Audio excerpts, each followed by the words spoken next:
earlier this month, the committee judged that the case... She may be soft-spoken, but for the past 4 years, Janet Yellen's words have shaped global markets. She's defended the US government's $3 trillion bailout, which followed the global financial crisis of 2009. And she's held interest rates low to boost jobs and economic growth. But President Donald Trump doesn't always see eye to eye with her, so Yellen's next speech may be her last as the chairwoman of the US Federal Reserve. Our country has been run so badly. We know nothing about devaluation. Every other country lives on devaluation. You look at what China's doing. You look at what Japan has done over the years.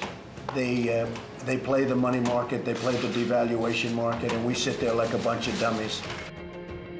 Yellen's 4-year term ends early next year. She prefers gradually raising interest rates and is not keen to deregulate financial markets. The president can reappoint her, but he's reportedly considering other options. She's up against Jerome Powell, who's been a governor of the central bank since 2012. He wants to keep interest rates low and supports deregulation, which would mean fewer laws for banks and other financial institutions, a view shared by Trump. Former Treasury Secretary John Taylor rounds out the top 3 candidates. He says he'd prefer to see interest rates much higher than they currently are and also supports deregulation.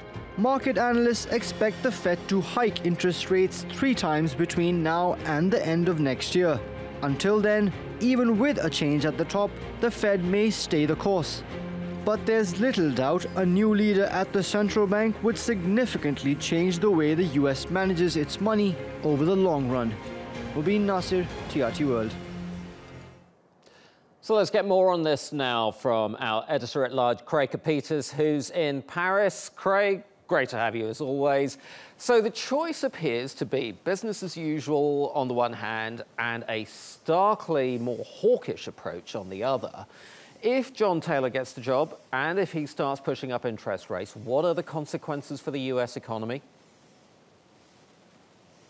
I think the betting is John Taylor is going to get the job. And then we get your question is, let's talk about which frogs are going into boiling water. They up interest rates, mortgage rates are going to rise. Credit card debt is going to rise. You know that new iPhone you want, Azar? Woo! It's going to go up. But the banks won't automatically give depositors higher rates. They're probably going to go with Taylor because the big thing about Taylor is he says interest rates have been too low.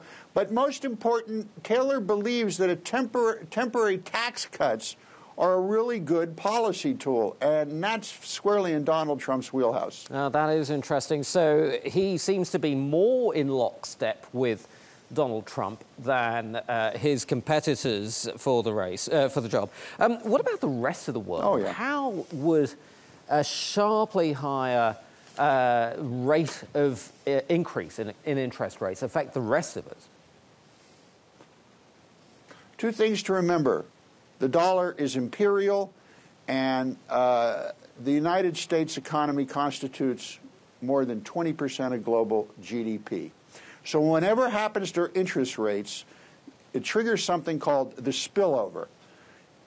Interest rates drive the GDP of all foreign countries. U.S. interest rates, because they affect the cost of another country's debt service. They defined foreign banks' behavior, and more importantly, they kind of regulate the activities of foreign banks' investors. You got to have dollars to operate. As I said, the dollar is imperial. So whichever way interest rates go, it's going to affect every bank in the world. And by the way, the Federal Reserve deals with more than 200 foreign banks every day. So right. it will be immediate. Okay, if Janet Yellen is replaced very quickly, Craig, are we going to see significant amounts of bank deregulation as well? And does that mean more danger going forwards for the US economy?